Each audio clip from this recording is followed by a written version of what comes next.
नमस्कार मित्रांनो, मी अजित पालव पुन्हा एकदा आपलं सगळ्यांचं स्वागत आजच्या व्हिडिओमध्ये। येथे पाहू शकता रेशन धारकांसाठी खुश खबर। नवीन वर्षात गहू तांदूळ सोबत मिळणार या नवीन गोष्टी यादीत नाव बघा। आता रेशन धारकांसाठी मोठी खुश खबर आहे।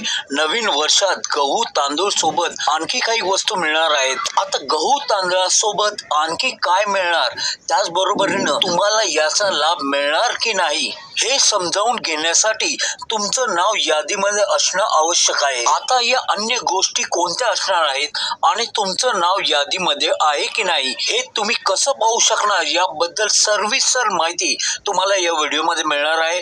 तर व्हिडिओ शेवटपर्यंत पहा, कुठेही स्किप करू नका। त्याचबरोबरीने तुम्हा सर्वांना एक नम्र विनंती करतो, तुम्ही अजून चॅनलला सबस्क्राईब केलं नसेल तर लगेच करून घ्या, बेल आयकॉन दाबा, कारण अशा नवनवीन अपडेट मी तुमच्यापर्यंत नेहमीच पोहोचवत असतो। व्हिडिओ आवडला तर एक लाईक करायला मात्र विसरू नका। चला तर जास्त वेळ न घेता व्हिडिओला सुरुवात करूयात। येथे पाहू शकता केंद्र सरकारने रेशन कार्ड योजनेअंतर्गत पात्र व्यक्तींची नवीन ग्रामीण यादी प्रसिद्ध केली आहे। या नवीन यादीमध्ये या योजनेअंतर्गत अर्ज केलेल्या आणि सर्व आवश्यक निकष पूर्ण केलेल्यांची नावे समाविष्ट आहेत। सरकारने अलीकडेच रेशन कार्ड योजनेत काही बदल केले आहेत, ज्यात डिजिटल रेशन कार्ड आणि ई-केवायसी सारख्या प्रक्रियांचा समावेश आहे। जर तुम्ही रेशन कार्ड साठी अर्ज केला असेल तर तुम्ही तुमचे नाव नवीन ग्रामीण यादीमध्ये पाहू शकता। जर या यादीमध्ये तुमचे नाव समाविष्ट असेल तर तुम्हाला सरकारकडून मोफत रेशन दिले जाईल। ज्यांना सर्वात जास्त गरज आहे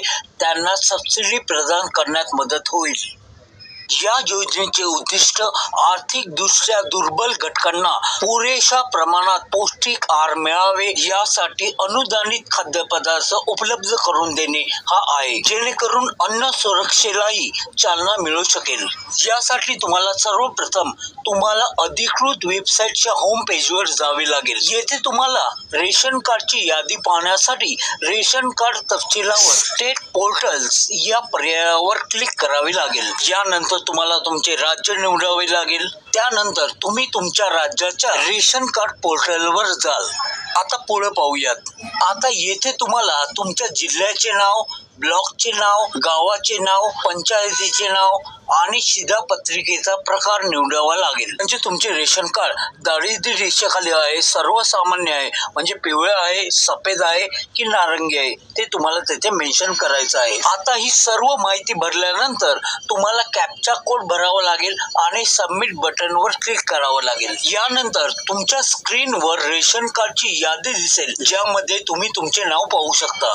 जर तुमचे नाव यादीमध्ये असेल तर तुम्हाला या योजनेचा लाभ नक्की मिळेल। तुम्हाला यामध्ये काही शंका असतील तर तुम्ही मला कमेंट करून विचारू शकता। आता ही योजना 1 जानेवारी 2025 पासून अंमलात आणण्यात आली आहे। तुम्ही या योजनेचे लाभार्थी आहात का, लगेच तपासून पहा। जाता जाता पुन्हा एकदा विनंती करतो, चॅनलवर नवीन असाल तर चॅनलला सबस्क्राईब करून घ्या, बेल आयकॉन दाबा आणि व्हिडिओ आवडला तर एक लाईक मात्र अवश्य करा। पुन्हा भेटू एका नवीन अपडेटसह, तोवर तुमची रजा घेतो। काळजी घ्या। Jai Hind, Jai Maharashtra, take care, bye bye.